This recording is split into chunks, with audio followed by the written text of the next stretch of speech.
Hello friends, welcome to Daily Fresh Recipes. நம்ம இன்னைக்கு mushroom gravy எப்படி செய்யலாம்னு பாப்போம். ஒரு pan வெச்சுக்கோங்க. 4 ஸ்பூன் ஆயில் ஆட் பண்ணிட்டு நல்லா எண்ணெய் காஞ்ச பிறகு ஒரே ஒரு பட்டை, 3 ஏலக்காய், ஒரு 1/4 ஸ்பூன் சீரகம், அதே மாதிரி கொஞ்சமா சோம்பு சேர்த்துக்கோங்க. 2 கிராம்பு எடுத்துக்கிறேன். இன்னும் ஒரு கிராம்பு ஒன்று சேர்த்துக்கிறேன். 2 கிராம்பு போட்டுக்கோங்க. போட்டுட்டு நல்லா இதெல்லாம் வதக்குங்க. அதுக்கப்புறமா நான் இன்றைக்கி ஒரு வெங்காயம், பெரிய வெங்காயமாக 1 எடுத்திருக்கேன். நல்லா பொடி பொடியாக அரிஞ்சு வச்சுருக்கேன். அது போட்டு நல்லா வதக்கிக்கலாம். சரிங்களா? நல்லா கலர் சேஞ்ச் ஆகணும். கொஞ்சமாக கறி லீஃப் சேர்த்துக்கிறேன். கருவேப்பிலை சேர்த்துக்கிறேன். சேர்த்துட்டு நல்லா வதக்கிட்டே வாங்க. வெங்காயம் கண்ணாடி பதத்துக்கு மாறணும். அந்த அளவுக்கு வதக்கிட்டே வாங்க. அதுக்குள்ளே இஞ்சி பூண்டு பேஸ்ட் ரெடி பண்ணி வச்சுக்கோங்க. இப்போ நல்லா வதங்கி வந்துடுச்சு. நான் இப்போது இஞ்சி பூண்டு பேஸ்ட் நான் ஒரு டேபிள் ஸ்பூன் இருக்குல்ல பெருசாக, அதில் சேர்த்துக்கிறேன். அப்புறமா ஒரு 1/4 ஸ்பூன் மஞ்சள் தூள் சேர்த்துக்கோங்க. நான் 1/4 ஸ்பூன் மிளகாய் தூள் சேர்த்துக்கிறேன். உங்கள் காரத்துக்கு ஏற்ற மாதிரி மிளகாய் தூள் சேர்த்துக்கோங்க. நான் இன்றைக்கி 1/4 ஸ்பூன் சேர்த்துக்கிறேன். அதுக்கப்புறமா கரம் மசாலா நமக்கு தேவை. கரம் மசாலா 1 ஸ்பூன் சேர்த்துக்கிறேன். இது 3 சேர்த்துட்டு நல்லா நம்ம எண்ணெயிலே வதக்கி விட்டுப்போம். எண்ணெய் பத்தலைன்னா கொஞ்சம் எண்ணெய் சேர்த்துக்கோங்க.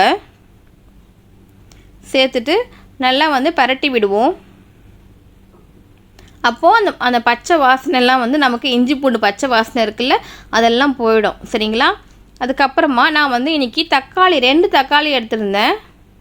நமக்கு கிரேவி வேணும்ல, அதுக்காக நான் 2 தக்காளி, பெரிய பெரிய தக்காளி 2 எடுத்திருந்தேன். நல்லா போட்டு வதக்கிக்கோங்க. இந்த தக்காளி பார்த்திங்கன்னா நமக்கு நல்லா ஸ்மாஷ் ஆகி வெந்து வரணும். கொஞ்சமாக உப்பு சேர்த்துட்டிங்க அப்படின்னா நமக்கு ஒரு குயிக்காக நமக்கு குக் ஆகிடும் டொமேட்டோ. அதுக்காக தான் சேர்த்துட்டு நல்லா பரட்டி விட்டுட்டு நான் ஒரு லிட்டு போட்டு மூடி வச்சிடுறேன். 10 மினிட்ஸ் வேகட்டும். நல்லா குக்காகி நமக்கு ஸ்மாஷ் ஆகிடும் டொமேட்டோ. அது வரைக்கும் நம்ம லிட்டு போட்டு மூடி வைப்போம். கொஞ்சம் நேரம் ஆயிடுச்சு. நான் ஓப்பன் பண்ணி பார்க்குறேன் பாருங்கள்.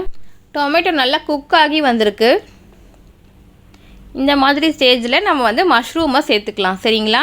நல்லா மஷ்ரூம் நல்லா வாஷ் பண்ணுங்க. 2 to 3 டைம்ஸ் வாஷ் பண்ணிவிட்டு அதுக்கப்புறமா பொடி பொடியாக அரிஞ்சு வச்சுக்கோங்க.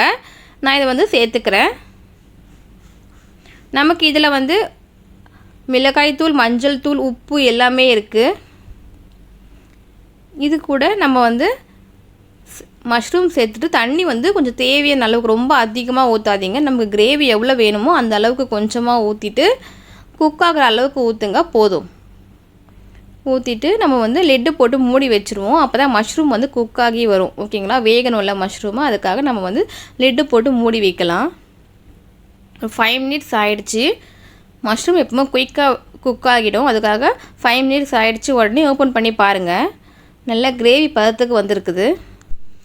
அவ்வளவுதான் ஃப்ரெண்ட்ஸ், நம்மளோட மஷ்ரூம் கிரேவி ரெடி ஆகிடுச்சு. செம்ம டேஸ்டியாக இருக்குது. உப்பு காரம்லாம் இங்கே பார்த்துக்கோங்க.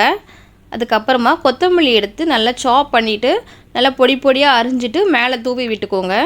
கொத்தமல்லி போட்ட பிறகு ஒரு 2 மினிட்ஸ் ஸ்டவ்லேயே இருக்கட்டும். அதோட ஃப்ளேவர்லாம் அப்போ தான் இறங்கி நமக்கு இன்னும் கொஞ்சம் டேஸ்ட் கொடுக்கும் நம்ம மஷ்ரூம் கிரேவிக்கு. இது பார்த்திங்கன்னா சப்பாத்தி, தோசை, இட்லி எல்லாத்துக்கும் சைட் டிஷ்ஷாக வச்சு சாப்பிட்லாம் இந்த மஷ்ரூம் கிரேவியை.